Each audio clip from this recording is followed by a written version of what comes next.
Привет! Если ты думаешь, что самым грозным хищником мирового океана является акула, то тебя ждет сюрприз. Ведь ни одна хищная рыба не сравнится в ярости, силе и умении охотиться с таким тяжеловесом, как касатка.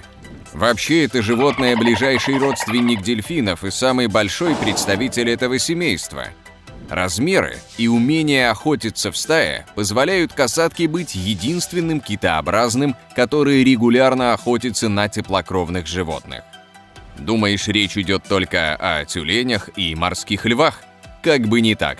Касатка может охотиться даже на китов. Это невероятно, но касатки могут справиться с животным, перед которым пасует даже белая акула.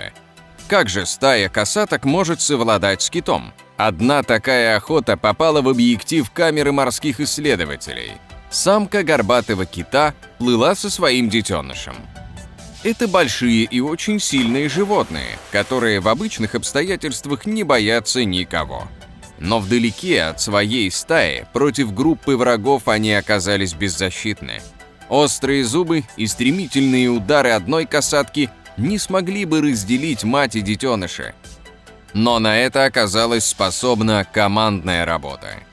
Благодаря невероятно развитой системе разнообразных звуковых сигналов, опыту совместной охоты и выработанным навыкам, эти китообразные действуют столь же слаженно, как какой-то спецназ.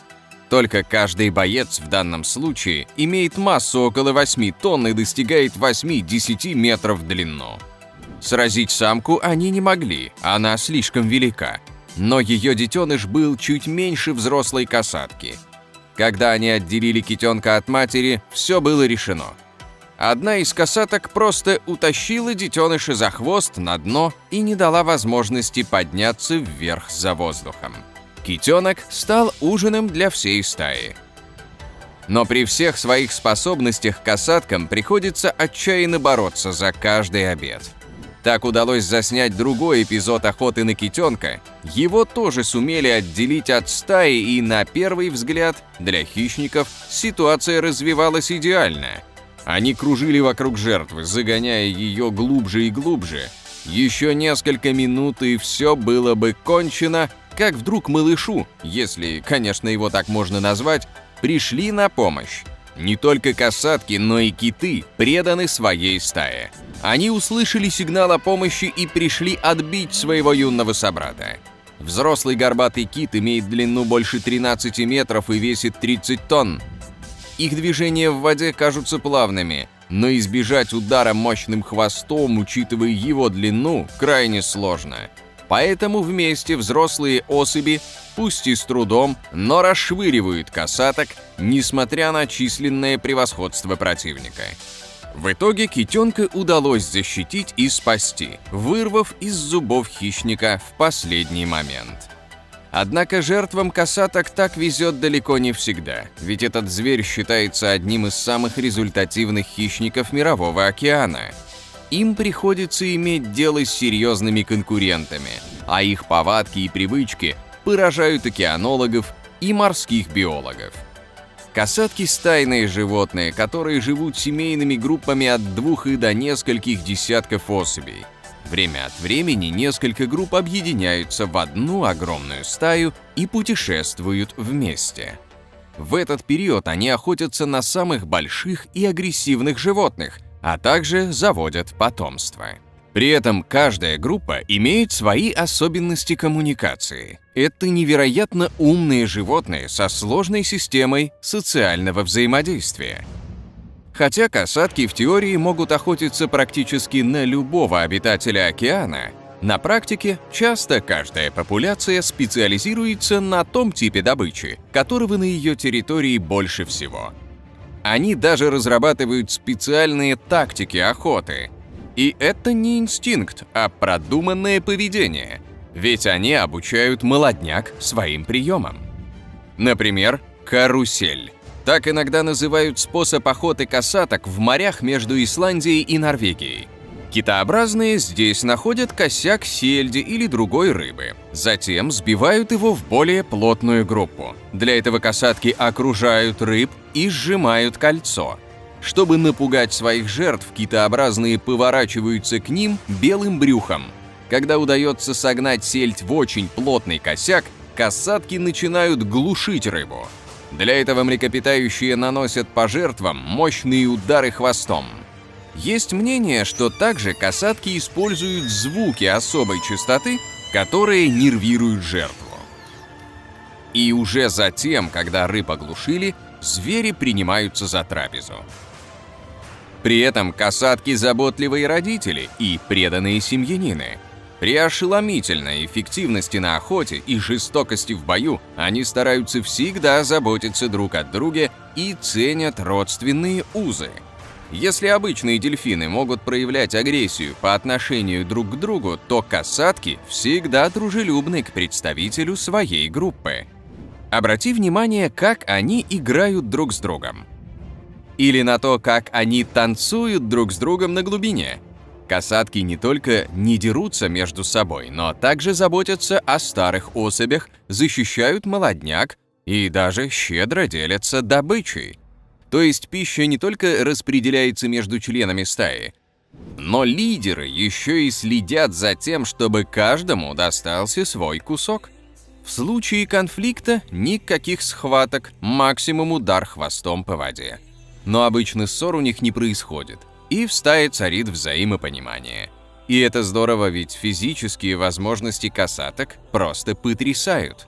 При огромном весе в 8 тонн этот зверь может разгоняться до 55 км в час. Для подводного пловца это огромная скорость. С той же скоростью может плавать и белая акула, которая считается очень проворным плотоядным. Но поверь, сила и скорость далеко не главные козыри касаток. Ведь кроме тех представителей данного вида, которые живут на огромной, но все-таки одной территории, собираются в большие стаи. Есть небольшие банды касаток. Такие группы мигрируют на сотни и тысячи километров. Если первые специализируются на охоте на рыб, то вторые любят мясо животных. Эти маленькие банды касаток самые смелые, агрессивные и дерзкие. Именно такие касатки нападают на китов, тогда как охотники на рыб могут вполне мирно сосуществовать со своими дальними родственниками – великанами и даже делить охотничьи угодья. Что же касается мигрирующих касаток-агрессоров, то они разрабатывают жестокие, но очень результативные тактики охоты. Например, ты знаешь о том, что касатки охотятся на тюленей и морских львов. Главный шанс на спасение у ластоногих – успеть выбраться на льдину. Вот только касатки, которым нельзя выбираться на сушу, научились даже там доставать свою добычу.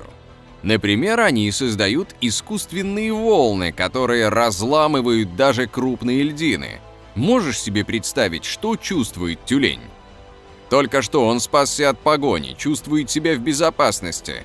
И вдруг из воды появляется голова его врага, смотрит на него, затем исчезает, и через несколько минут огромную льдину начинает шатать и раскачивать из стороны в сторону. А затем она ломается с оглушительным треском. Тюлень падает в воду и пытается выбраться снова, но касатки повторяют свой трюк. И каждый заплыв вытягивает силы из тюленя. В конце концов, он настолько изнеможден, что не может потянуться подальше от воды, и жестокий хищник без труда медленно хватает добычу за хвост и утягивает на дно. Но это далеко не самый впечатляющий и крутой способ охоты касаток. Трюк совсем иного уровня они показывают у берегов Патагонии. Дело в том, что если ластоногие, вроде моржей, тюленей и морских львов, приспособлены для обитания и охоты в воде, но могут также спокойно перемещаться по суше, китообразные так не могут. Если кит выбросится на берег из-за сбоя в своей, скажем так, системе навигации, это будет конец его путешествия, если только люди вовремя не спасут. Ведь на китообразных давит собственный вес, а кроме того, их система терморегуляции уже не приспособлена к обитанию на суше, и им грозит перегрев. В контексте этого очевидно, что оказываться на берегу худший вариант для касатки. Но только не для этих смельчаков. Да, ты понял правильно. Касатки Патагонии рискуют собой и охотятся на тюленей, которые находятся на берегу. Для этого китообразное скрывается в приливной волне, а затем молниеносно выпрыгивает на берег, хватает не ждавшего это тюленя и возвращается назад. Ластоногие не ждут атаки с воды и часто оказываются в острых зубах врага. Кстати, о дельфинах. Да, они и касатки близкие родственники, но это не мешает черно-белым гигантам охотиться на своих кузенов. И выглядит эта охота впечатляюще. Главное преимущество касатки – вес и мощь ударов, и она пользуется этим оружием по полной. Посмотри, как она ударом Супермена вышвыривает дельфина из воды. Тот беспомощной тряпкой вертится в воздухе и оглушенный падает прямо в пасть охотника. Посмотри, дельфин вылетел из воды на высоту 4-5 этажа. Он чуть не протаранил шокированных чаек. Возможно, это коварный план касатки, и она хочет сбить птицу дельфином. Звучит невероятно, но да, эти хищники могут охотиться даже на птиц. Приготовься, сейчас ты увидишь нечто невероятное. Касатка подплыла к берегу и выпустила в мелководье рыбу прямо на глазах испуганных, но голодных птиц. Думаешь, это щедрость? Как бы не так. Касатка оказалась настолько умной, что использует маленькую рыбу как приманку. Когда птица хватает наживку, китообразная бросается в атаку и успевает схватить пернатую жертву и утащить под воду. При таком разнообразии вкуса даже удивительно, что касатки никогда не нападают на людей в дикой природе, даже если им предоставляется для этого отличная возможность. Более того, совершенно дикая касатка может подплыть к кораблю, вынырнуть и начать играть с человеком. Причины такого однозначно позитивного отношения к людям – загадка. Ведь даже дельфины иногда могут напасть на человека, но касатка – никогда. Обрати внимание, стая касаток окружила каякеров. Oh my God! Огромные китообразные могут легко перевернуть лодочки и утащить людей, но вместо этого касатки приближаются к ним на максимальное расстояние и просто выныривают посмотреть. Они шумно выдыхают воздух, как будто проверяя выдержку людей, а затем мирно уплывают прочь. Еще один невероятный случай произошел у берегов Новой Зеландии. Семья касаток с детенышами окружили аквалангиста, но не для того, чтобы напасть, а просто, чтобы поплавать рядом. По какой-то причине пловец вызывал у этих гигантов искренний интерес, причем касатки, даже малыши, соблюдают вежливую дистанцию и не только не атакуют, но даже не касаются человека. Есть немало историй о взаимовыручке между людьми и касатками, когда большие китообразные вытаскивали потерпевших крушение из воды и даже защищали рыбаков от акул. А рыбаки, в свою очередь, освобождали касаток из сетей. И да, главный враг касатки – акула. В бою китообразные используют умную тактику – бьют хищную рыбу по жабрам, а затем за работу принимаются челюсти с сокрушительной силой. Поскольку касатки действуют группой, они маневрируют и отвлекают акулу, не позволяя ей сосредоточиться на одной цели. Такая тактика дает китообразным возможность избежать зубов рыбы. Какой факт о касатках поразил тебя больше всего? Поделись в комментариях и расскажи, о чем хочешь видеть будущие сюжеты. Ставь лайк и подписывайся на наш канал.